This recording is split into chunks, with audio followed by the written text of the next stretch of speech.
when you were uh, growing up, you grew up listening sometimes to James Baldwin in Harlem speaking. That's amazing. I mean, what an amazing opportunity to have had. I was just wondering what that must have been like.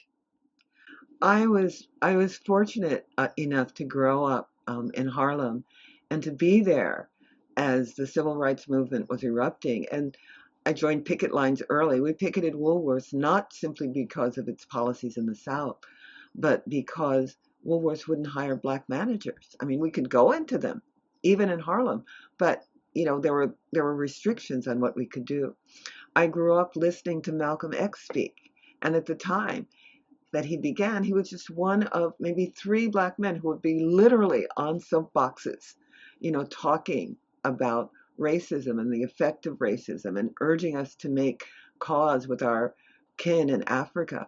I grew up listening to James Baldwin. I met my best friend on a like a 3 or 4 day vigil on the courthouse steps when Goodman, Cheney, and Schwerner went missing.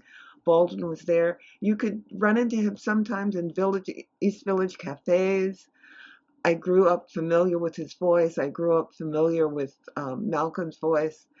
It was it was a tremendously important time to come of age. And those of my generation who know of this, we are leaving. We are elders, and we are all closer to our exit door, if we have not already exited, than the one in which we came in. And was that a time that kind of was that a moment that you felt very seen in, or did it feel like that was kind of this moment that activated you to then get out and start to share the truths that you were hearing and to advocate and to uh, participate more in protesting and in civil rights movements? I think that I started when I was 9. My mother started taking us to picket lines. So I was a child then, and I didn't have a lot of understanding of what that means. But at some level, I grew up in the movement, and I should say movement with plural on it, because I came through the civil rights movement, the women's liberation movement, the anti-war movement. I hung out in anti-war offices where we were still mimeographing things. I handed out flyers in Times Square about the Vietnam War before the whole movement had begun. Um, I went to high schools where there was beginning of student activism. So as a teenager, I was part of the Youth Student Nonviolent Coordinating Committee. We mainly raised money in the North and helped to send it south. And the big folk singers of the era, Joan Baez, Bob, not so much Bob Dylan, Judy Collins would come and do concerts for us, and we would take that money and that would go south. So it was a really important time. I grew up with the Kochiyamas, who were a Japanese American family. Yuri Kochiyama is mostly remembered for being a Japanese American activist, an Asian American activist, but she was a personal friend of Malcolm X. Malcolm wrote her from Mecca. He came to visit some of her gatherings. He met the Hiroshima maidens, who were young women who had been affected by the atomic bomb. Um, Her oldest son, Billy, had a group, Students Against Social Injustice, which I joined. So there was this whole sense of activism. I remember during the World's Fair going out and protesting and sitting down in front of bulldozers, to protest racism in the U.S. So there was the time. I went to a Quaker college, at least for a couple of years, and turned down an invitation to go to Vietnam, because I felt my work was here with the struggle in the US of African Americans. I turned down an invitation to go to China in the 70s because I was pregnant and I didn't want to take the shots. So I come to my path as an activist, but also as a healer because I had a baby at home. And when I was in New York through most of my pregnancy, and in New York, the question was I going to have natural childbirth? And then I moved back to California to have the baby there where I had established an independent life. And my friends here asked, are you going to have a home birth? I'd never even heard of home births. But being part of the Black Power movement, the Black cultural renaissance, I knew that if humans and Black people had waited for modern medicine to arrive to safely have babies, we would not be here as a species. So I had my baby at home. His first shots were in the local Panther clinic, so, and then I became a nurse. I saw birth in the hospital, was horrified, and went to train as a nurse midwife and worked for 20 years in the inner city, delivering the babies of women from over 70 countries. It was an amazing, amazing initiation into the sacredness of the body and the valor of birthing people. And did you and thank you so much for just participating and being active in so many important movements like that plural that you were mentioning, and for facilitating the entry, the beginnings of life for so many people, and offering support in ways that maybe hospitals weren't allowing, especially towards Black and Brown people, and the various things that were not available to people in inner city families, and also to just being there to support the mothers and the people that were carrying during that time. It's just such a remarkable thing to be a part of. And yeah, from you were working with inner city families from like 70 different countries. And I was wondering, when you're interacting with these people from all over, from all different kinds of cultures, likely a variety of belief systems and perspectives, um, did that open things up for you? I mean, like you have been participating in among different groups of people all the time, but did specifically working with people that were carrying children and working with these families, did that open up something in particular for you? I think it opened up spirituality. Because there were people from so many different cultures, as nurses, we're taught that when you treat the person, you treat the whole person. So their cultural beliefs are important, the regions they come from, their spirituality is important. So at Highland, because we were dealing with so many immigrant women, I worked at the county hospital. I love home births, but generally people who had births at home believed in their bodies, had fairly good providers, and I felt that women in hospitals were like lambs to the slaughter. So I went where I felt the need was greatest. And I like to say that during the birth, the woman may have wanted people around her. She may have wanted, specific music played. She comes in with a whole list of things in which to birth safely and comfortably.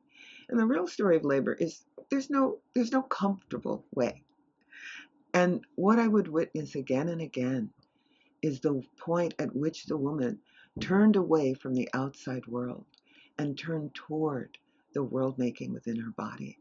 And I used to say that in that moment, I would see the goddess making the world again.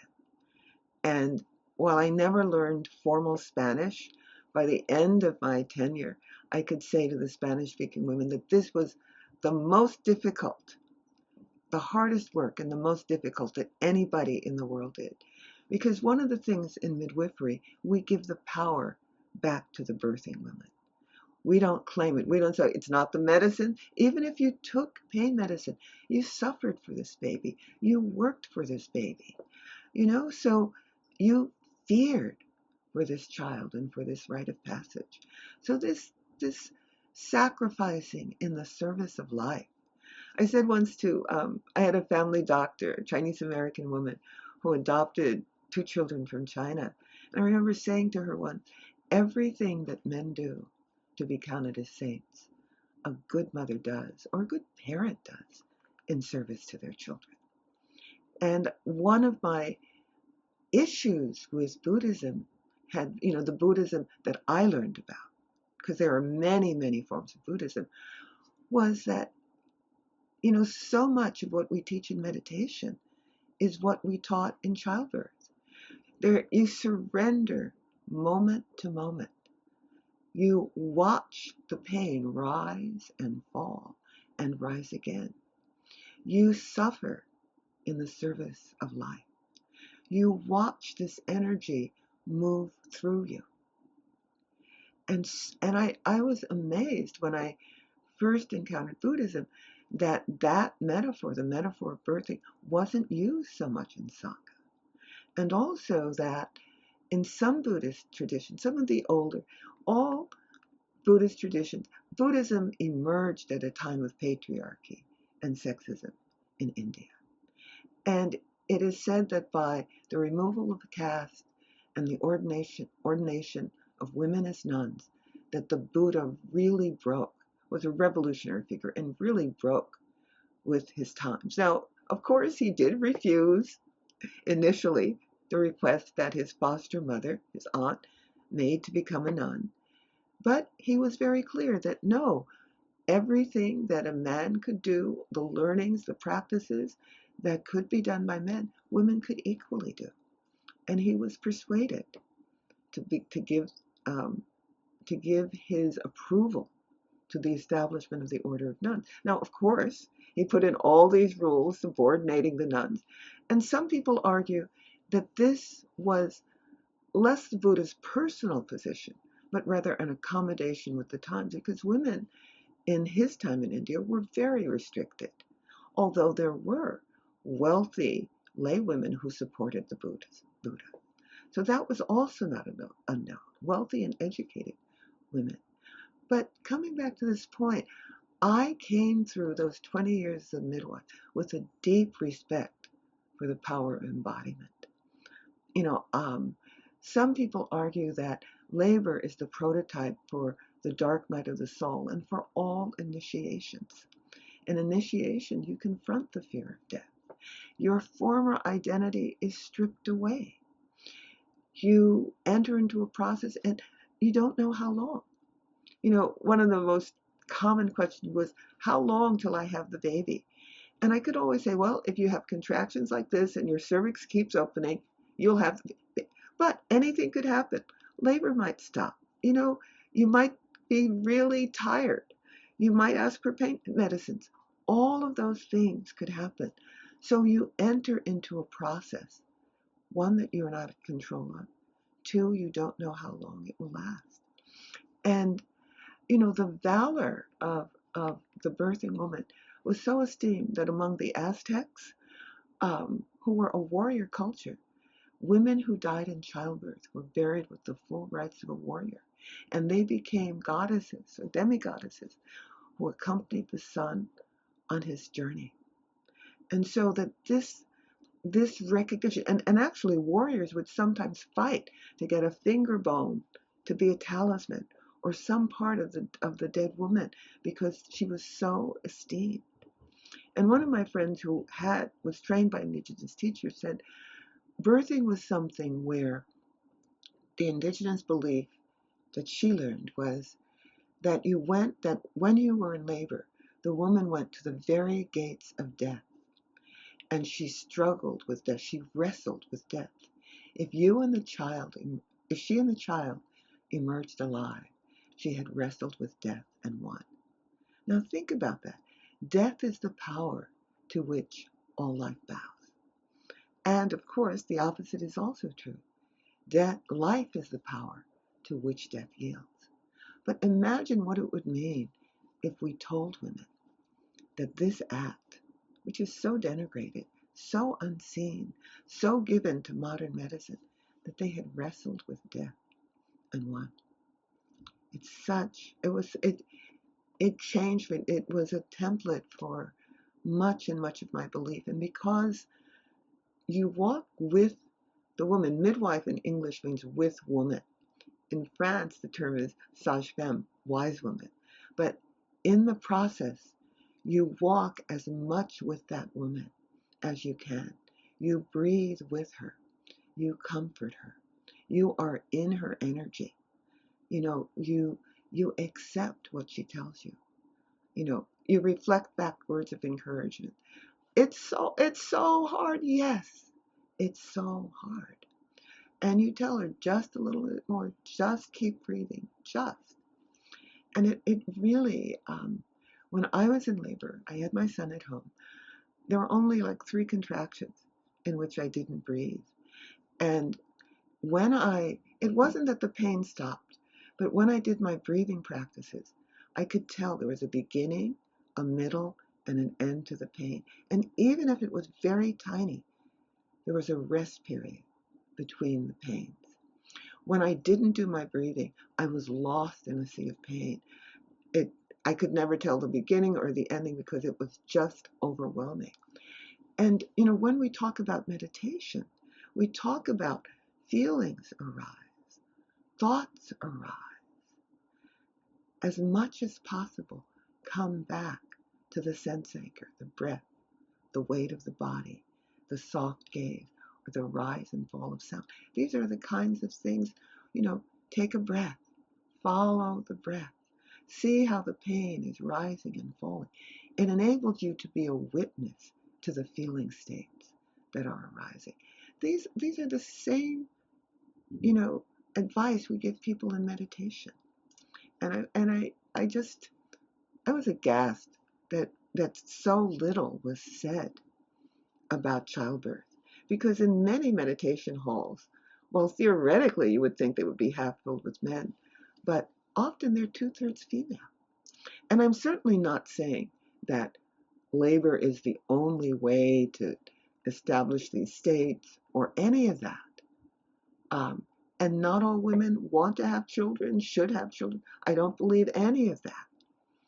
But many of the people in the meditation halls were people who had experienced birth. And that is such a numinous event. I think Jack Cornfield was at the birth of his granddaughter, his grandchild. I don't know and suddenly, when I was around him in the last, say, 5 years, he mentions childbirth. And I think that there is, that people on the ascetic path, and Jack and many others, trained as a monk, even if they came back and made the decision to disrobe. But there's something about that act that so many people go through. Yeah, thank you so much for offering that. Yeah, because I mean, just in my life, in my practice, and in my just general engagement, uh, childbirth isn't necessarily addressed, or even like the experience of labor and when what a woman goes through, or what a person that is carrying a child goes through during labor and childbirth, isn't necessarily explicitly talked about, other than kind of this extracted symbol of an entry into samsara. It's like this is the beginning uh, of your life with dis-ease and suffering is at the get. But when it comes to the mindfulness and the meditation practices within it that you just shared, it really is remarkable. I mean, and I'm not anticipating going into labor anytime soon, so it's hard for me to fully grasp this. But like what you were saying, just about just approach to suffering in general, being able to take that breathing exercise to acknowledge the beginning of the pain, the peak of the pain, and then the dissipation of the pain, and then also too, I think very importantly, to be able to then be able to acknowledge that rest period as well, because then you actually get to rest, or you get to acknowledge Right. that rest. Whereas Yeah. if you have a bunch of like water and mud or something that in a cup, and you shake it, you can't see anything, and Right. so you can never distinguish between what is the clean water and what is not. Whereas if you let the experience of the pain go through its various peaks and valleys, then you get to actually like calm when it's calm. And I think that's Right. so important. So thank you for that, because it's really helpful for me, just to acknowledge it in that sense. And I was wondering too, I mean, because we talked about the pain that's involved in labor, and that kind of encouragement to be with the pain, the suffering, and to be with the surrendering and the witnessing to of all of that. I was wondering too, I mean, did your experience with midwifery also um, involve helping the person that was carrying uh, receive the joy and the happiness as well? Because like I think it seems like a very profound destabilizing joy that can come up. And I was just wondering what your experiences like were with people that were realizing that they just gave birth to somebody. Right. You know, joy is a very natural response. And I like to think sometimes that part of human culture is that if people are there when the woman gives birth, are there for her labor, and when she gives birth, there's such not only a profound joy, but everybody in the room bonds with the child. And I think that is one of the templates of human existence. And also, as we begin to read about, elephants gathering together around a birthing elephant to shelter her, touching her with their trunks, as we begin to read about schools of, I think it was orcas, recently something circulated about the school surrounding the pregnant and birth giving orca, you know, to be there in community. So there's joy. Now, we live in an imperfect world. And I would like to say to, I would often say to my students, if oppression disappeared tomorrow, we'd still have suffering. Somebody would be in love with somebody who didn't love them, climate change, not human cause, but we live in a world of impermanence and of change. So that's in the world. So I've delivered women who come from significantly patriarchal cultures. It was rare that this happened, but I delivered a woman once, and it was, I think, her fourth girl, and literally she turned away. She didn't look at the baby because there had been, probably in some cultures, women are really shamed if they don't birth a boy. And what science says is that the determination of a boy or girl is the father's, the male parents' uh, contribution. So it's never the woman's fault, but all over the world, women are shamed. And in some circumstances, women could be deserted. They could lose their source of survival for the children they have, if they have a child that is unwanted by virtue of sex. So, there are different reasons. Mostly, I'm very happy to say I never lost in my 20 years. I never lost a baby. I never lost a mother. And I've done home births. I mean, the home births were few, but I did them. I loved doing them. Um, and and there is this sense of awe. I mean, it's joy, but it's also a sense of awe. And every culture hedges the birthing woman and the newborn with a series of prohibitions. They may be called taboo, but what they do is they tell that woman she's in a special time. She may be, the taboo says she can't cook, she can't be sexually available to her husband. It's sometimes it's couched in issues of pollution. If she's bleeding afterwards or if she's doing something, it's going to pollute the food. But what it does is it makes a veil of safety around that child and that woman. When I was dealing with African American women, sometimes I would run into this belief that we should still be able to do everything while we were pregnant. Our ancestors worked in the field, gave birth in the field, got up and went. Those, I used to tell people, those are stories of enslavement and colonization. There's no culture I know of that tells a birthing woman that she's supposed to go back to everything the next day. She is to be pampered. She's supposed to receive ritual gifts. She's supposed to be in her house being cared for by other people. The idea that you get maybe 3 or 4 days off from your job, that we don't have maternal leave. I mean, some places have maternal leave, but so many of the people I saw were poor. We saw the women who worked at the local racetrack and cleaned the latrines. They didn't get time off for their doctor visits. They didn't have, the kind of health care that would support them in terms of maternal leave. So, and then we have people who are having babies because that's their husband's wish. In the county, we sometimes skirted the truth. I remember a woman saying to me, she wanted to be fit with a particular planning, contraceptive planning device that had been shown to have risk. But she said to me, she said, through the translator, if I have something, he will tear it up and destroy it. If I put something inside me, he will rip it out. He gets drunk and forces himself on me. And I really need a safe way not to have, she had 6 children, not to have more children. And so she asked for sterilization, and we offered that to her. And we had her come in. And in California, thank God, there were laws, so you couldn't just say one day, I want to be sterilized, and have it the next day, because after the pain of childbirth, many women would say, oh no, I never want to do this again. It's a natural bodily response.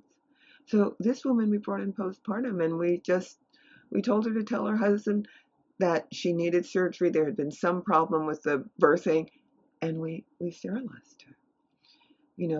I've delivered um, teenagers didn't who had made the plan to give up the baby for adoption, did not tell their parents who they were pregnant, climbed a fence in labor, met the doula, drove to the hospital, and insisted on being discharged the next day so they could pretend they had been at school, and went back to their house like nothing had happened. I want to say, after all, I used to say, I know all the good, bad, and ugly ways that women get pregnant.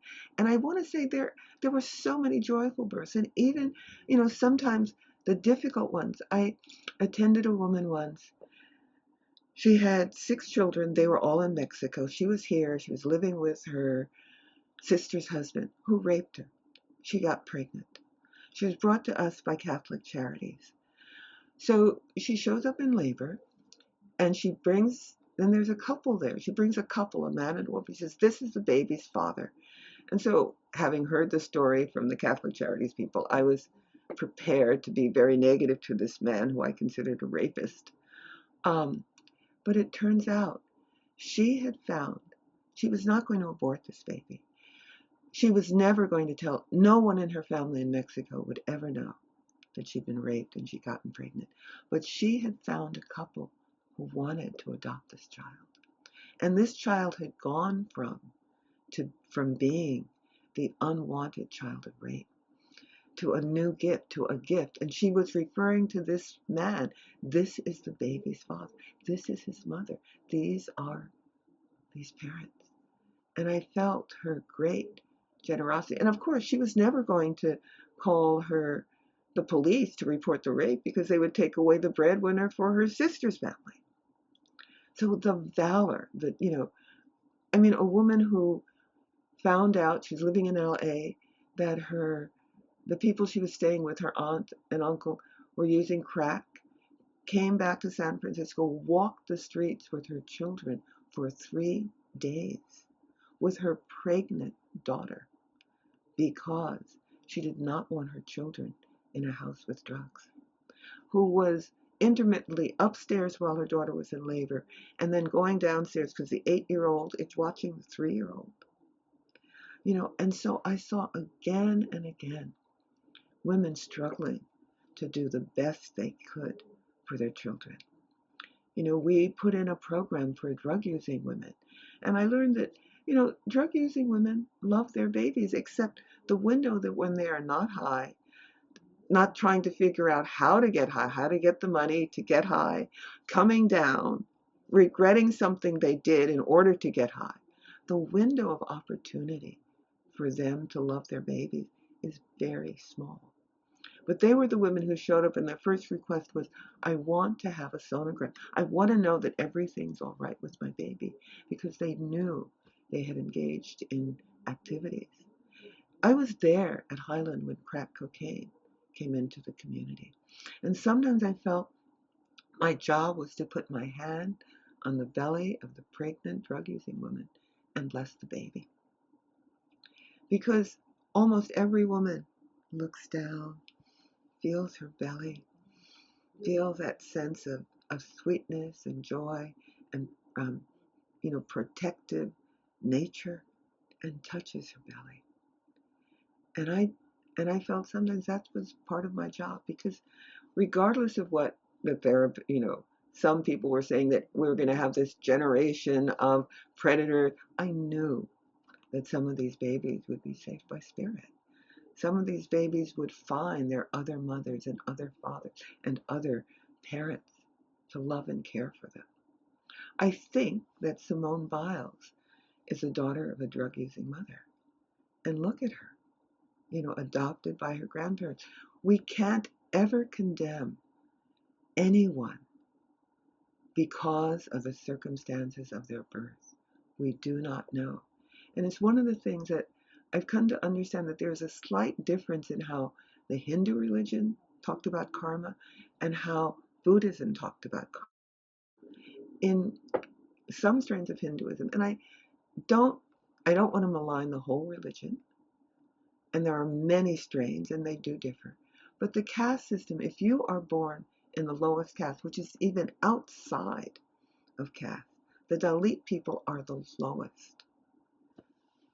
It is believed that they are living these lives of abject misery because of sins in a former life. And so, as a proper Hindu, you do not treat them well because they need to suffer because of their sins. The Dalit, it was said that if a Dalit tried to hear the scriptures, that you could pour boiling lead into their ears. They were not to receive any spiritual teaching. So imagine being condemned to this horrible life and being told there was no way out, and the teachings of scripture, which would bring some measure of support, are denied you.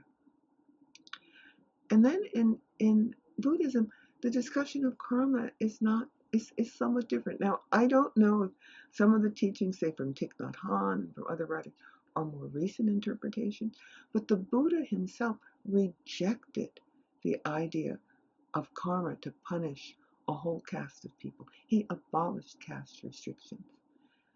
Dalit people and highly born kings could be equally part of the Sangha.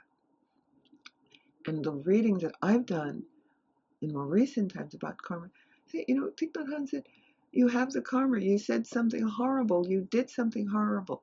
If you meditate on that, if you ascertain the causes and the conditions, you change your karma. You act in a way that undoes the karmic effects of what you did yesterday. And that's something I think is really, really important. We all will make mistakes on the spiritual path. There may be some enlightened beings in human form. I have not met them. I have met highly advanced teachers. I have learned so much, but I haven't met a fully enlightened being. And there may be some such, just I haven't met them.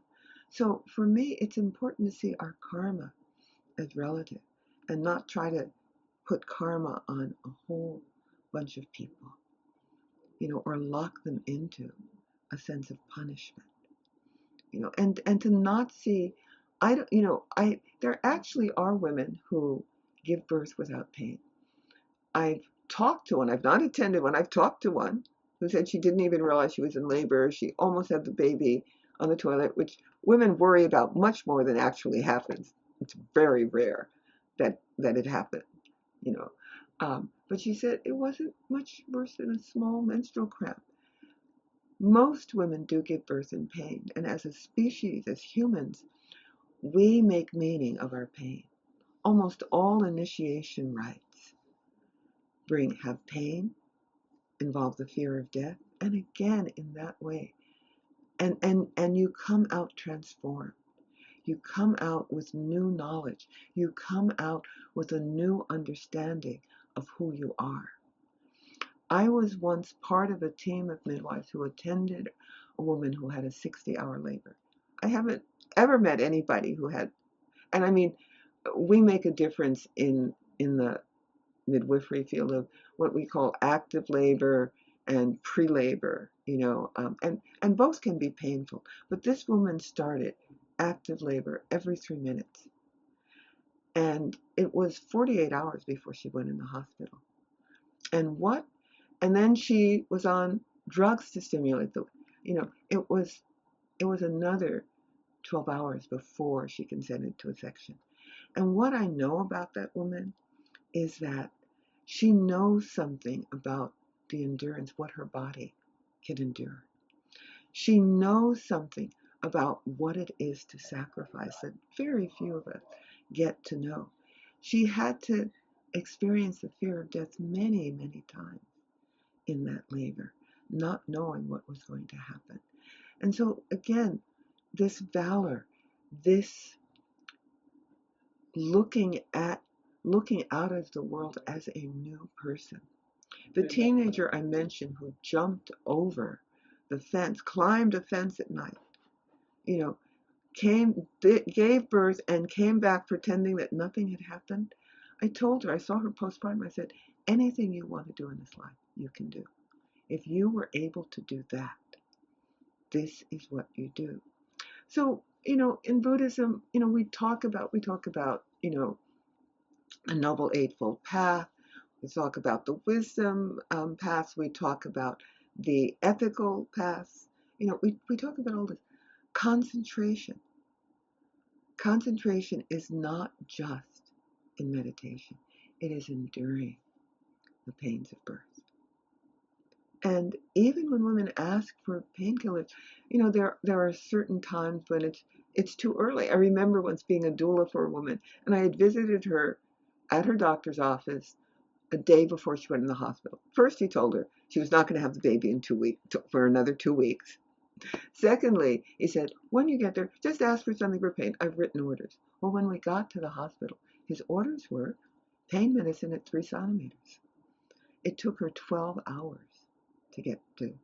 And I think there is nothing worse than telling a woman that she's going to have pain, that you're going to completely block out any sensation of discomfort. Because even with our modern medicines, we can't assure that. Sure, if we knock the woman out before she even goes into labor, but that's also dangerous, and it's not usually done. So much learning about the body mind, the body, mind, heart, in this. And I think for me, it brought me the sense that what is important to me is how do we live our lives as householders? How do we take the precepts? How do we take the ethical virtues of right speech, right action? Um, I'm blanking for a minute. How do we take all of them and bring them into our lives? Certainly.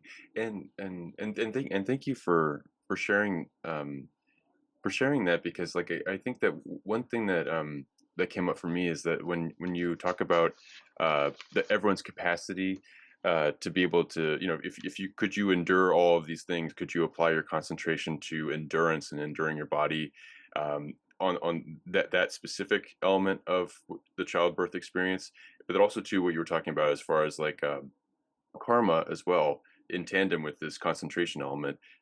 This idea of karma where you are, we shouldn't be judging children based on the circumstances of their birth, and where they are socially, and within caste systems and things like that. Um, I know that I've watched one of your lectures, one of your presentations, where you talked about how we need to be able to recognize, um, uh, and be able to love, maybe apply a compassionate love, and be there with people that are like us and not like us. And I feel like for some people there might be some endurance there for themselves to like to be able to even like love themselves, or to be able to love somebody who is harmful or toxic and mosquito like, like the something that is like a more of, it makes your animal body kind of react in a certain way. And yet here we all are, we I am because we are, there's that universal quality to it. I was just wondering, like, how do you go about kind of making yourself feel a little bit more open to having a kinship with others that are different, and and applying some of these Buddhist teachings or Buddhist wisdoms, but also just these spiritual elements that you've been talking about. Right. I wanted to bring. I also wanted to bring in right livelihood. Part of this is, and I know there's so many ways. In the civil rights movement, I actually met people who had been diehard segregationists who changed, who really literally changed. I've read that there are so-called skinheads, young men who believed in fascism, who are taking and were totally anti-black, anti-Semitic, anything but whiteness, who are taking their tattoos off. People can grow and change. There's a story of a serial killer. And I remember when I read this, you know, one forgets that serial killers, you know, which are in movies and all this, are not a new phenomenon. So this serial killer is walking down the road and he sees the Buddha coming toward him. And he decides, oh, he's going to kill the Buddha. He's a necklace of, body parts hanging from his neck. And he stops. And the Buddha engages him. And he converts and becomes a Buddha. So and also the addicted women. I remember once a woman coming to speak to us who had been a heroin addict for 30 years. And she said, when she finally decided, she'd hit rock bottom. She said the person she called her husband was the only one who could find her veins. That was their bond. But she said when finally everything came into space and she stopped, she remembered all the things we had said to her, as providers in her life. So when you believe that everybody can grow and change, you know that you are encountering them on the path, on their path. They may cause you harm. They may want to cause you harm. They may be a big, big, big impediment, or they may be a small one. I think part of this is one, knowing everybody can grow and change, and then witnessing the times in your own life when beliefs that you had before, you've relinquished, you realized, oh no, this was the wrong path. This was not the truth that I want to follow. A truth, but not the ones I want to follow. And I think that if you are mindful of that, and if you are on a spiritual path, then your heart can open. I woke up one night around, let's see, I'm 77 now, and around maybe 8, 9 years ago, I woke up in a state of terror. I don't even remember what the terror was. But I had recently been exposed to a ritual that Sultan Maleone developed called Feeding Your Demons. It's a secular adaptation of Tibetan practice. And so you identify your demon, not the Western, from hell, but the challenge, what is challenging you. You identify whatever it is. You give it a shape, you give it a size, you make it really embodied. You do this exercise in 2 chairs. You identify it as the person, then you sit in the chair as the demon. You're being asked what you want. Can it be given to the demon? You come back to your side. You go back and forth. And the last part of, and I'm not giving the full exercise, but the last part of it, you come back and the question is, if I have fed you, what will you give me? It's asked of the demon. And I did this exercise in the middle of the night. And the demon said, I will always allow you to see the small hurt child inside the perpetrator. And I suddenly realized we have a president um, that stands against many of the values that I hold dear. And inside him, I know, is a small, scared child who could never get their parents' approval. And it has tempered how I see that person. I'm learning now in a deeper way. I taught last year with some people that one of whom I have difficulty with. And again, this realization that if whatever organizing principles, the universe, the Buddha, God, goddess, he, she, it, they, them, whoever is running the universe wanted everybody to be just like me and in agreement with my view, that's how the world had been created. Clearly, there is a world that was created that has lots and lots of difference. And so many of the spiritual teachings say, regardless, you make prayers for everyone, regardless. In terms of the sacred hoop, the circle that many inhabitants of Turtle Island speak about, I've heard a prayer in which everyone is in the hoop. And that includes the people that we would see as bad, the people who take cultural artifacts, the people who sell sacred knowledge, they're all part of the sacred circle. Um, I've learned there's a prayer that one of the Islamic saints gave, and he talks about be like the sun. The sun shines down on those who perpetrate evil and those who perpetrate good equally. Be like the sun. Shine down on all alike. Certainly, in our metta prayers, we're in Buddhism, we're asked to give prayers to those we are afraid of and those who have harmed us. We go from the self, the benefactor, the neutral person, and the difficult one. And as I get older, I get clearer that there are causes and conditions. Some of those may be conditions in the head and how our neurology is embodied. Some of them may be the results of our own trauma that we're working through. And until we work it through, there's difficulty. So, it doesn't mean that I don't have a feeling sometimes of anger or resentment, but I know that that's a smaller part of who I am. And right now, I'm working to embrace the fact that people who I find difficult have their place in the circle.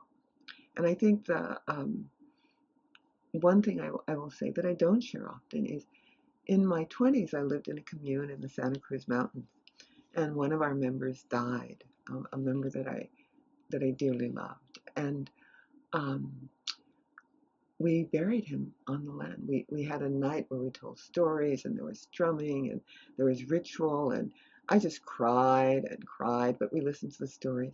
And the next day, when he was buried, the young man, his name, it's so long ago, I don't even remember, who was the brash, arrogant one that most of the women, other than his partner, did not love because he was just too brash and too arrogant and too full of himself. He was the one who went down in the grave and took the ropes off the body. And I realized in that moment, oh yes, this person has a place in the village. That there was a place for that brash, youthful arrogance. I'm not going to be scared to do anything, and that was needed in that moment. So when you understand and are processing that, when you are able to see that sometimes a difficult person brings in new awareness, new ways of seeing things. Sometimes what you're really irritated at is how their presentation, how they said it rubs you the wrong way. It doesn't make them a bad person. It makes them maybe difficult for me, but not difficult for everybody. So I think that for me is from my daily life, I've been able to see that. I, I know that many of the leaders of any particular movement are not great parents or husbands or wives because they are giving themselves to the struggle.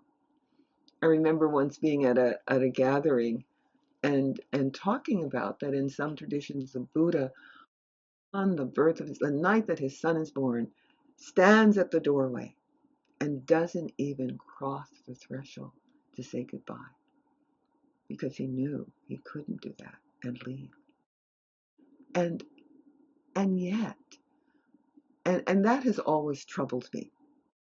Birth worker as a woman, and what I remember somebody saying, maybe he didn't come here to be anybody's father or anybody's husband, speaking of Siddhartha.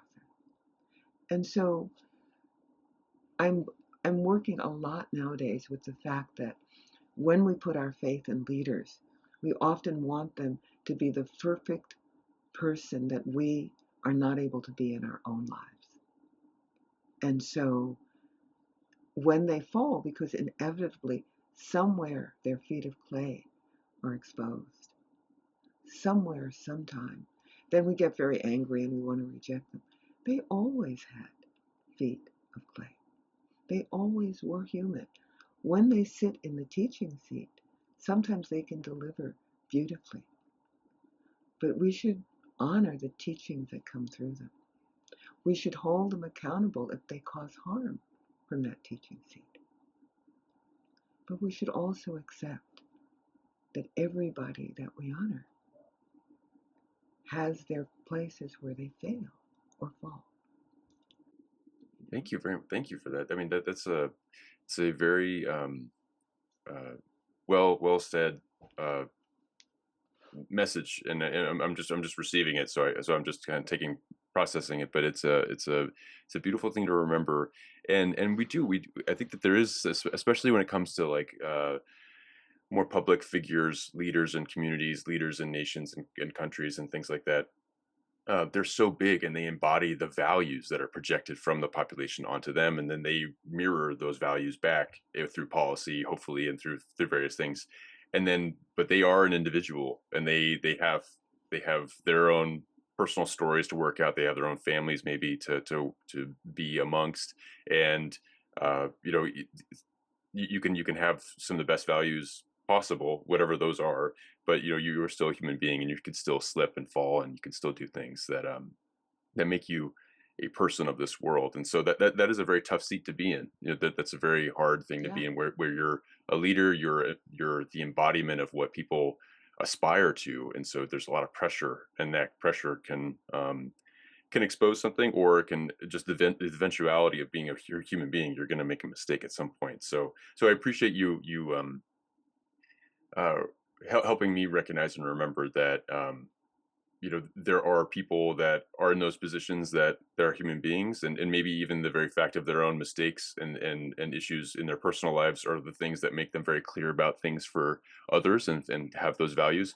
But also too, I mean, just what you were sharing about people in general, where they might be abrasive to you, they might be a personality that doesn't quite click with you, or maybe other elements of your friend group or community, but they're in that sacred hoop, and they have their capacity to help. And yeah, it's kind of creating that space, so long as it's, you know, being held accountable for the things that really don't fit in that community, but at the same time allowing space for them to apply their skills where it's best fit. This has been such a wonderful conversation, and I just had two other questions for you, sure. that are a little bit more tangential, a little bit different. But I know that uh, you're at the East Bay Meditation Center, and you're a teacher there. You're a core teacher there, and that you have had work with the California Institute of Integral Studies. But I was wondering if there's anything that you have coming up, whether it's a lecture, a presentation, a book, an article, anything that's coming up for you that you'd want for people to know a little bit more about, or anything that you'd like to promote. And if not, you know, this is also a space too. If there's something that an organization or a group or an individual that you would like to have people learn more about, this I would love to hear about Oh goodness, it.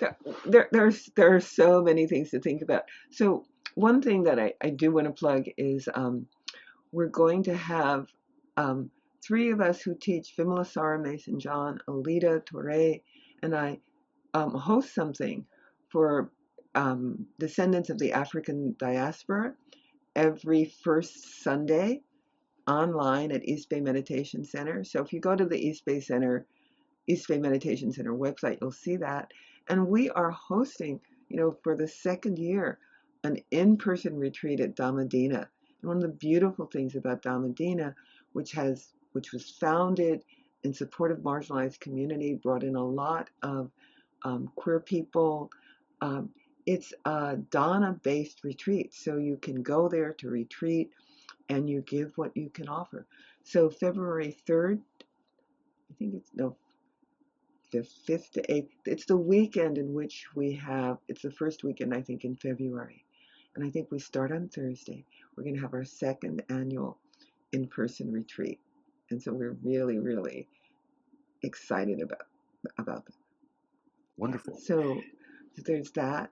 And I would like, in this time when genocide is rife, to support the Mideast Children Alliance, which has over the last 20, 30 years supported people in Palestine, particular youth in terms of setting up centers, getting food on the ground. And lastly, I have just recently seen something called crushing wheelchairs, which is by the homeless community to inform of all of us, um, by the unhoused community to inform all of us living in homes what it's like. And I just saw this. It's premiering this fall. It actually premiered in November, but I just saw it, and it is one of the best things I've seen to bring the needs and the interest and the fact the unhoused are us. The unhoused are us with a bad piece of bad luck, the loss of his job, bankruptcy due to medical issues, gentrification in the neighborhood where the rents suddenly skyrocket and you can't pay them, and just so important. So crushing wheelchairs, yeah, Check and that out. Release Children's Alliance. Thank you. Yeah, thank you, and to direct anyone to the East Bay Meditation Center website, it's eastbaymeditation.org. And I wanted to ask just my last question is pretty open, but um, do you have any advice for somebody who is right now walking the Buddhist path or otherwise any kind of spiritual journey? And I know that you speak a lot about spiritual journeys, and I was wondering if you have any advice for somebody that is beginning their journey, whether in Buddhism or otherwise, that you would want to have heard when you began yours. Um, hmm.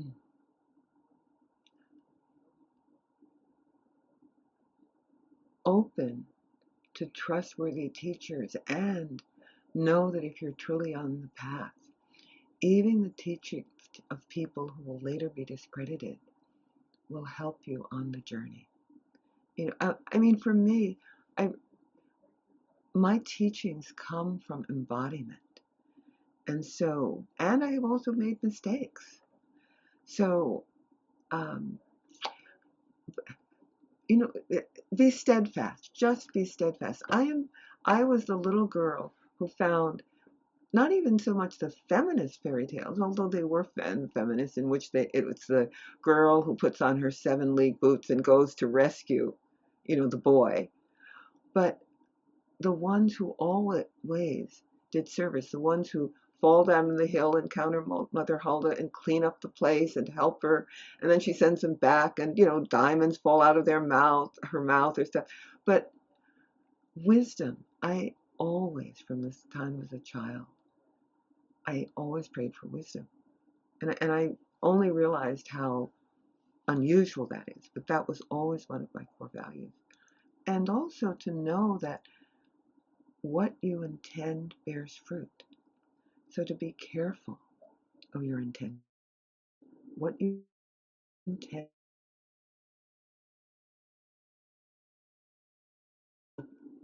is not is not personal. Of course it hits you personally, but it is not a punishment. It is here for you to learn. What is it here to teach you? And I didn't know that necessarily. Um, and I would say trust the body, mind, heart, that axis. Um, you will make mistakes trusting it, but better to trust your own body, mind, heart than to give blind faith to someone else. So that's, you know, trust the body, mind, heart for what it is seeking, and always, always commit to serving the good. There's no one perfect thing, because I also know that we evolve as we grow. So, in your 20s, you're finding yourself. In your 30s, you're sort of refining. You think you know everything there is to know. Um, in the 40s, it was, oh, well, even if I went down the wrong path, it got me to who and where I am, so everything was good. And then at 50, I began to realize, oh, these actions I took affected me, affected my child, affected others. I would not choose them again. Only at 50 did I have the courage to take a moral inventory and realize oh, this was a really not good mistake. And yes, if you learn from it, if you recognize it, if you look at the causes and conditions, yes. 60 was a new freedom, you know. Um, and I'm lucky because not everybody who was born in my year was there at 60. So in my 70s now and closer to 80s, I am preparing for that final gateway, which again is taking stock of all of my life, dreaming about it. I'm coming back to being a strong dreamer. After 40 years of working 60 hours a week, my ability to dream and remember them went down. But now my dreams are strong again. So I think what I want to wish is, you know, the saying from Rumi, there are 1,000 ways to kneel and kiss the ground. I can only give advice from my limited life. And for some people, Ramda not talked about, the path of the heart. For some of us, the path of the heart is in the head. For some of us, it's in the body. For some of us, it's the work of our hands. But trust that you have your own path of heart, your own path of spirit. Some of us have to seek it out. It came to me. So again, I can't always give advice, but trust that you have a life purpose and you have a path of heart. And have the intention of finding them. If you're lucky, they'll find you and you'll be able to articulate them. But yeah, trust there is a path of heart and a path of spirit. I wish, I don't wish, I feel the avatars, the teachers, they showed up in my life. I had a very abusive family, and I was saved again and again by the loving kindness of strangers and the loving kindness of people I didn't know. So I think trust, faith, Imani. We're getting close. We just did a program on preparing for Kwanzaa. Imani, faith. Trust that you have a purpose. Trust that you have a path of heart. Let it find you or find it. Some of us, started seeking out, in our 20s or teens. It unfolded for me. But trust that you'll find it and keep your attention focused on that. As you live your ordinary or extraordinary life, trust that you will find your path. Thank you for asking that. Thank you, and thank you, Arisika, for speaking with me today.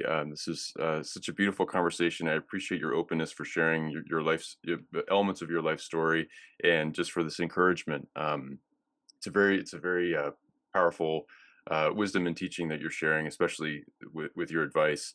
And I don't know, I just feel very encouraged by it. So I appreciate you sharing it with me and for others. And thank you for taking the time today to share so much of your work. And thank you for so much of your work, whether it was within midwifery, activism, meditation, teaching, your professorship, everything that you're doing. It's a very important healing and guiding work. So thank you very much. Thank you. Thank you for asking me. Thank you so much.